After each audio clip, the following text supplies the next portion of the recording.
Hi, everybody. Welcome to Fun Facts Friday. Hi, happy Friday. I'm Erica. And this is Sissy. Hi. And we are going to share some fun facts with you.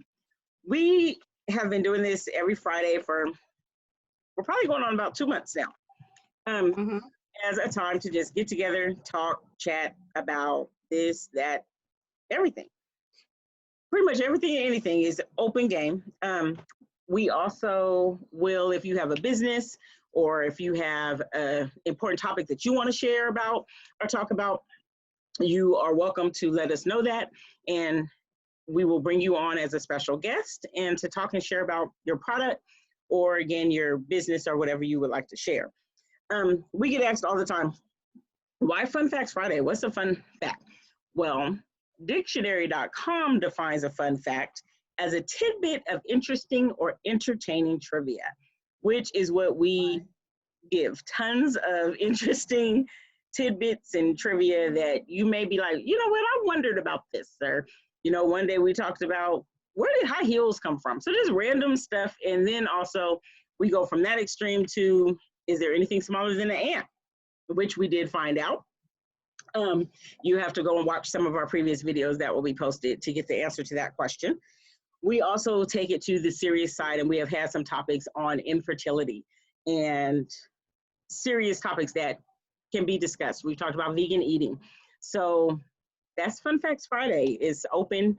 It's not just a particular topic. It's open for anyone. So, and don't forget, we also talked about leadership and building strong partnerships. yes, With the mm-hmm. we did, and that was DLS company that came on. We did do that. Hold on one second. We have some topics today. Today is National Solitaire Day. It is May 22nd, 2020. And today is National Solitaire Day, Vanilla Pudding Day, Road Trip Day, and World Paloma Day. I know. That's mine. The World Paloma Day. Look, fuel for life. Fuel for life. Ready. So what is Paloma? It's a little bit of tequila and a little bit of grapefruit. Okay. Fuel for life. Soda. So is that something that you just made up, or is that like a real drink, or how do they have a whole national day of Paloma Day? Well, it's a national day. It's the national drink of Mexico. We tend to think there's other drinks, but Mexico are the ones that's where the tequila and everything is. So have you noticed, like last year when we went on a cruise and we went to Ensenada, everybody was going on tequila tours, and everybody was sampling tequilas and everything. And some of it was really smooth, and some of it you couldn't even tell was tequila. So yeah, tequila was a very popular thing when we went on the cruise to Ensenada, on the boat and off the boat. Exactly. So, it can't help but be one of the national drinks of Mexico. It makes sense. It makes sense. Tequila. I remember walking down the street, and I was the birthday girl last year. And can you believe that was already a year ago that we did? And so they're like, hey, it's your birthday, get a shot. I was thinking, I'm like, man, if I took a shot at all these little stores, I'd be wasted by the time I got back on the boat. You wouldn't have made it back to the boat. Well, the ship. I don't know. That was before all this, all this unfun stuff started going on. I know, but we're going to take Fun Facts Friday on a road trip since it is National Road Trip Day. We're going to have to take Fun Fact Friday on the road, on the cruise or something. Last week we did take it on the road, so we did our road a little bit earlier, but We did. So yeah, we're gonna have to go on a road trip. And actually, National Road Trip Day is every Friday before Memorial Day. So it's not actually like on May 22nd, but it's every Friday before Memorial Day is National Road Trip Day. So I say, we do Fun Fact Friday, run our errands, we go take a road trip. Mm-hmm. I'll have to be back to work till Tuesday. Right. Right. You know what? We could take a road trip to Mexico for World Paloma Day and then come back. Well, I'm not taking a road trip. I'll take that cruise with you. Oh, a road trip for Memorial Day. Speaking of Memorial Day, let's have a moment of silence for all of those who, first, let's explain Memorial Day is a day that was originally known as Decoration Day, and it became an official federal holiday in 1971. On the first Decoration Day, General James Garfield made a speech at Arlington National Cemetery, and 5,000 participants decorated the graves of 20,000 Union and Confederate soldiers buried there.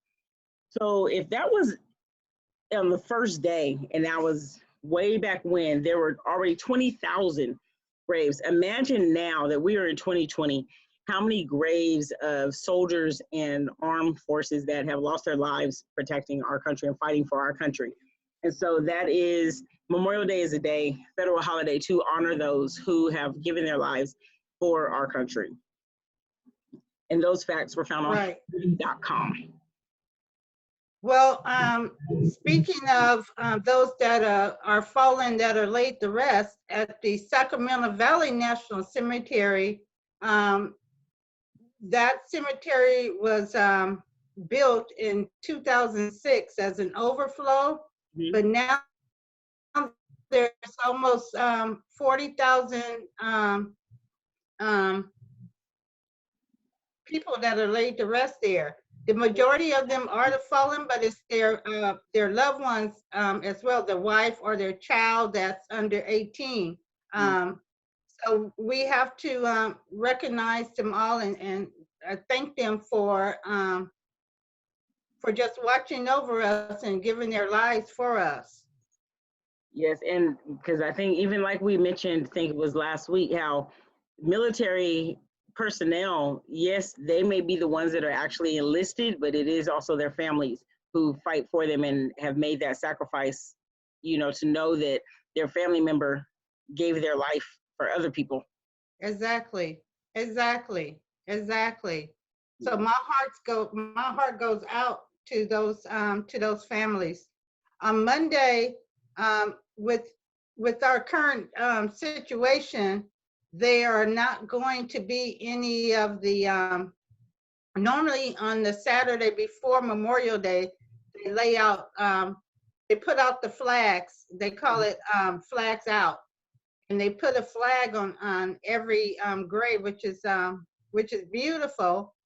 But unfortunately, with everything that's in place at this time, they will be doing virtual Memorial Day events. So I encourage everyone to, though you can't go there, well, you can go there and put flowers and stuff on your loved one's grave, but for the actual event, I encourage you to go to YouTube or to log on to that cemetery's website, and they'll have a virtual Memorial Day celebration for the fallen. Now, you said you guys aren't going to be doing flags this year because of what's going on, and I was wondering how do those go together? As far as, it's not, when they have the flags out, it's not, I would think that would be still social distancing and wear the gloves to put the flags down. No, because you have to realize that we have almost 5,000 people they're putting flags out. They're rubber band, and you have to assemble, and you're given instructions on how to lay the flag, and you're to salute that person and say their name and thank them for their service. But with there being almost 5,000 people there is not the room for the social distancing. I get it. I understand that. Yeah, that would be hard to do without people being close to each other and touching each other. Well, we would thank, again, like I said, in retrospect, everyone who has given their lives for our country. Given their lives and their families that made the sacrifices while, yeah. On a little lighter note, have you seen a snail eating something? Have you ever seen a snail eat something? No. Even though people eat them, I see people eat. Yeah, I have eaten snails, but I've never. What they call escargot. Yes, but have you ever seen a snail eating something? I don't believe I have. I wonder, does a snail even have teeth to eat something? Well, they have to be little tiny, tiny, tiny, because they're not very big themselves. Right. So on factsaboutsnails.com, they say that snails actually have thousands of teeth, which are used for scraping and cutting food. And they're arranged in rows. So how we have one row of teeth, they have rows of teeth. Well, some people have one row of teeth. I've seen some people have a couple teeth behind each other. Right. But snails have thousands of teeth in rows behind each other. And they form what's called a radula, R-A-D-U-L-A. And it says that a typical radula can have 120 rows of 100 teeth. So that means that one little tiny snail could have around 12,000 teeth. Right.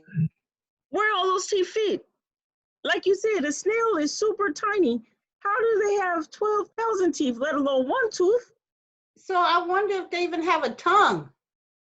Because all those teeth, can you imagine having all those rows of teeth?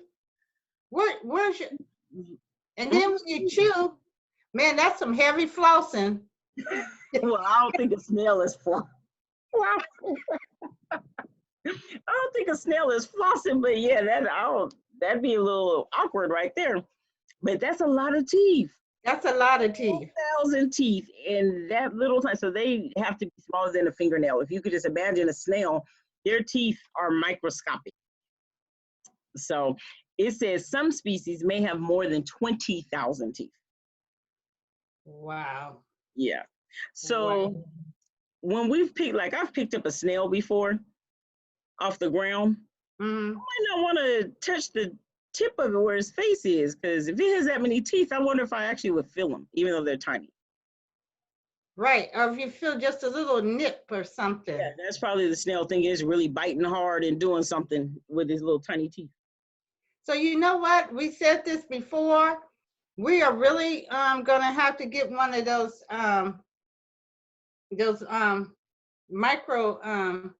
microscopes so that we can look at all this stuff. Yeah, because I forget. We'll have to look back, because I forgot what else it was one day that we said we want to look up. Yeah, we're gonna have to. Yeah, we had a couple of things that we needed to look up, and the beautiful ladybug was one of them. What was it? The ladybug. Yep. Yep. That one thing that I do want to look up. Speaking of animals, actually, I looked it up. You ever been running around all day like a chicken with your head cut off? Girl, all the time. All the time. We have a lot of things in my head right now. We have a lot of sayings that we say, like running with a chicken with your head cut off, or and you wonder, where did that saying come from? Can a chicken really run with his head cut off? You think it does? I don't know, because I've heard some people. I don't know. That's just been something that they've always said, and I know in the South, well, anyone that has a chicken farm, I've seen them cut the head off of a chicken, but I haven't seen it run. Yeah. I seen it go to the frying pan, but well, I'm going to show a picture real quick. And this picture, do want to give a warning that this picture that I'm about to show can be graphic. That was our Memorial Day picture, sorry. Oh, I always forget I have to stop and reshare and go to a new picture. Hold on.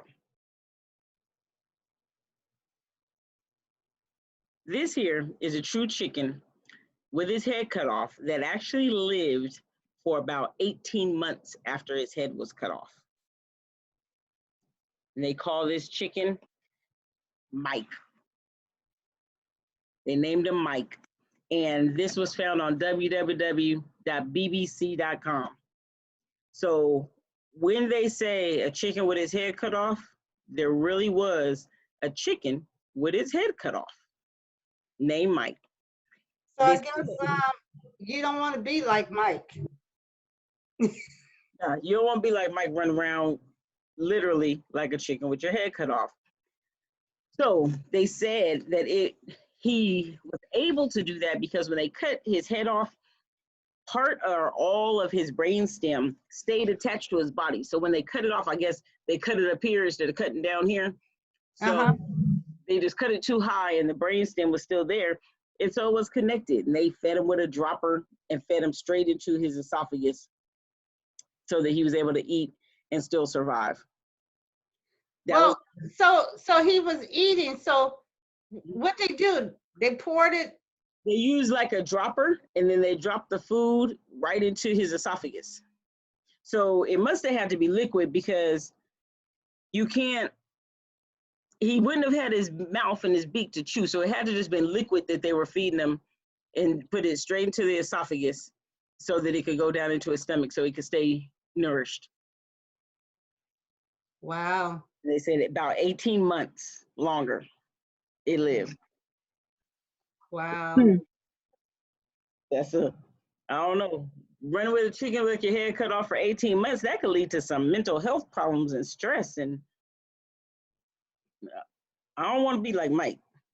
No, we don't want to be like Mike. Or be like Mike. But sometimes we feel like Mike, though. Sometimes we do. We do. But it's okay to feel like Mike, at least for a little bit of time. You know, we can get stressed and feel like we have a lot of things on our shoulders, but we have to be able to find an outlet and be willing to ask for help when we need help, be able to seek counsel from counselors or people who can help us. Right, just reach out and just ask. If you don't ask for help or you don't voice it, then you will be running around with like a chicken with your head cut off, and yeah, that's not good.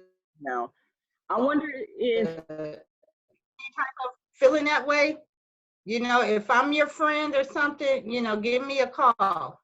Let's talk about it.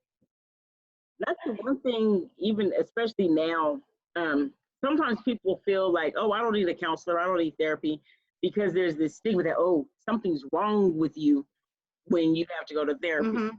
But sometimes it can be more of a help, and I think it's a good thing that you're seeking out to get the help. You know, you're not just going to stay there and try to take everything on by yourself. Right. Society itself just has to get past that stigma that therapy is wrong or there's something, you know, you're not a good person because you have to get help. No, you're good because you realize that you need help. Right. And, you know, a lot of times, well, I am one of those people that went, at first I was like, but what they did do is they did teach me how to channel my energy. So that's why now I do my Tai Chi in the morning, and then it teaches you, you know, some breathing exercises that's only like maybe 20, 30 seconds, but it helps. Sometimes that's all you need, but you need somebody to tell you, because if you don't know, you're going to continuously be, where you are. Right. So, yeah, we have that myth. Well, it's not a myth, but we have that understanding that if we, like you said, if we go to see somebody, then we're going to be looked at a certain way by certain people. So you're crazy because this, that, and another. Yeah, I was crazy enough to go and understand that I needed some help. And that's what you have to remember. Yeah, you're calling me crazy. I'm crazy enough to go and seek some help and ask somebody to kind of help me out and help balance myself, because I can't do it alone. And that's, you want to encourage someone to do that so they don't go crazy on you. Well, yeah. Yeah. But if you got to look at your circle of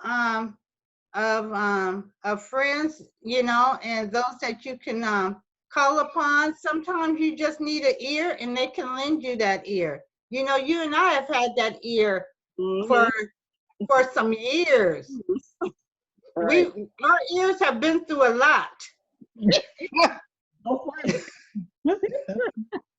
That's true. And I think when you find that circle, it's important to find someone that it could go both ways. And I guess everybody in your circle may not, but it helps when I could be there for you, you could be there for me, and know that confidentiality. Find a safe person, that person, I could talk to you and let it out.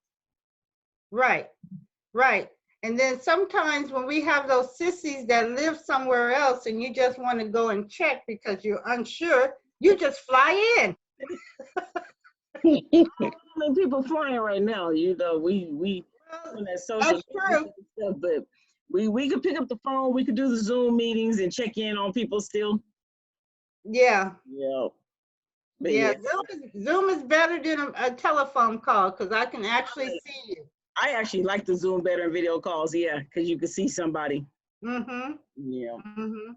Speaking of social distancing, did you hear about the squirt gun? What about the squirt gun?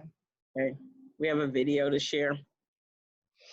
There was a priest that was practicing social distancing, and to make sure he did that, he used a squirt gun. Here we go. Well, a priest in Grosse Pointe Park is getting national attention himself for his unique approach to blessing parishioners. St. Ambrose Church posted photos online showing Father Tim Pelk using a squirt gun to spray holy water. The method helps him maintain social distance from his parishioners driving up to the church. Well, the photos have led to people creating, let's say, some interesting memes on the internet. Right? Pew, pew, pew. Yeah. But, well, a priest in Grosse Pointe Park is getting national attention for his unique approach to. I guess we can't knock it. He was still trying to practice, what they practice in the church, and wanted to still maintain his social distancing. Yeah, but he had a pretty good aim going on there, didn't he? He was aiming right in those windows. What they say? Pew, pew, pew. Right. So yeah. We have a comment. Miss Bubba, are you raising your hand? You have a comment? No, I was clapping. Oh, you were clapping. Okay. Clapping. Creative. Yeah. We have to come up with ways, some churches for communion did a drive-by communion. You drive by and pick up your communion. So, like I said, I can't knock it. A way for people to keep practicing their religious principles that they have and still follow the guidelines of the governor and the state, our public health requirements, so that we can be healthy. So he found a way to do it. I don't know if I could think of another way other than a gun, just because for me personally, the idea of a gun, like you're shooting them in the car, but I don't know how else he could have did it. Maybe a water bottle and just like water. Yeah, those water squirts. But there was the squirt water bottle, squirt the water bottle instead of squirting the actual gun. Yeah. Okay, I guess, but like you said, he had to have some good aim. He made it work. Yeah, but did you notice he had two of them? Because the first one was green and orange, and then by the end it was a blue one. So I guess he must have just had them loaded up ready. I wonder if he used different ones for each person. That would have been too much. That would have been too much. He probably had a helper back there. Refill this one while I use this one. But did you see how that lady was looking at him like, what you doing? Hey, he did it. Yeah. Yeah, he did it. Well, I guess they were okay with it.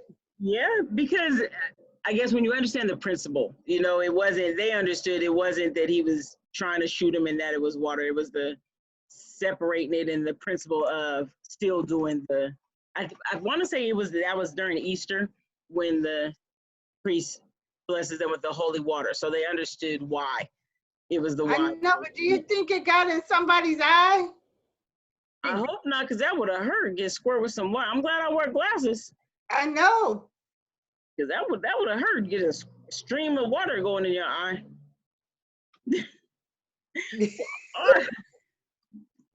Our last fact for today, our last fun fact, is a special anniversary. And I have another picture for you. Not of a headless chicken. Do you remember the Barbie dolls? Yes. I used to like playing with Barbies. One thing though, I do remember is Barbies didn't really look like me. No, they didn't. But you had to get a Julia doll. Well, 2020 is the anniversary of the first African-American Barbie doll. Oh, she's beautiful. Yes, and this is the anniversary doll, but she mimics the original doll. And this came from Barbie.Mattel.com. And the African, well, they call it the first Black Barbie, made her debut in 1980. I was just a little thing in 1980. And it says the doll's signature statement was, she's Black, she's beautiful, she's dynamite. Isn't that a wonderful statement? She's Black, she's beautiful, she's dynamite. And so. And that she is. In 2020, we celebrate the 40th anniversary of the first Black Barbie. Now, one thing I'll show the picture again, because I did have a question about one thing. And that was, why did they have to have the Barbie with her hand on her hip? It's like because that's how we talk. That's how we talk. That's what I was told by someone else, but you know, why can't she have a briefcase in her hand or something, or be a different type of, you know, sophisticated Barbie? Why she had to have her hand on her hip and with because look at her. She looks like she's getting ready to go and accept some type of award or something. Yeah. So she's a powerful Black woman. Okay. And she is stepping out. Yeah. Maybe she's going to the Emmys or Grammys or something. And you see how they have her afro puff? They said the original one did have an afro. So the anniversary one, they just pulled it up into a ponytail, but still the afro puff. I think it's a pretty doll. She's beautiful. Mm-hmm. Yeah. She's beautiful. Yeah. So do you have any fun facts you wanted to share today, Miss Melba? No, I didn't. Any other fun facts you had today, Sissy? Well, you know, I don't know, but yesterday was Red Nose Day. That's right. I did see they had some specials. I didn't watch them, but I did, as I was scrolling through, saw they had a special for Red Nose Day. And what exactly is Red Nose Day? So Red Nose Day, it actually started in Europe in 1988, and then around the 90s, it came over to the States, but it was a group of comedians that got together because some of them had gone to Somalia, and there was a lot of kids there in poverty and, you know, unfed and unkept and everything. So they started this Red Nose Day as a funny, do something funny and make some money, and then they would send the money over there to Somalia. So now it has become just not for Somalia. It is it's everywhere. There's different charities around the world that you can donate the money to help feed these children. It's not like the one that you see with the Sally Struthers and all that stuff. This is worldwide, and Walgreens is the sponsor of it.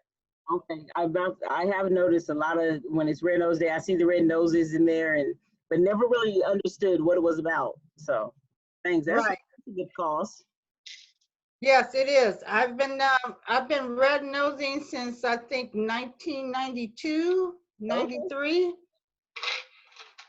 Okay. So there's a song that says red. No, I don't think that's. But this year you didn't see a lot of red noses, but I did put a red nose on my mask. I think I sent you a picture of that. So so yeah, just next year let's just all try to have some fun with it. And is that always in May?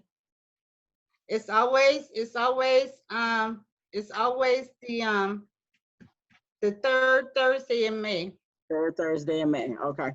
We'll have to remember that next year so we can have our red noses. Right. I did have my mask, but I didn't bring it up with me, but I see you Red Nose Day. So. Well, thanks everyone for tuning in. We will see you next Friday. Only 2 more weeks and we will have a special birthday edition of Fun Facts Friday. Woohoo!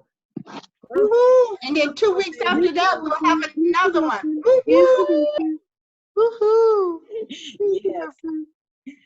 So we will see you guys later. Remember, if you have a business or anything that you do and participate in that you would like to share, send us an email, send us a comment, post a comment, and we will see you next Friday.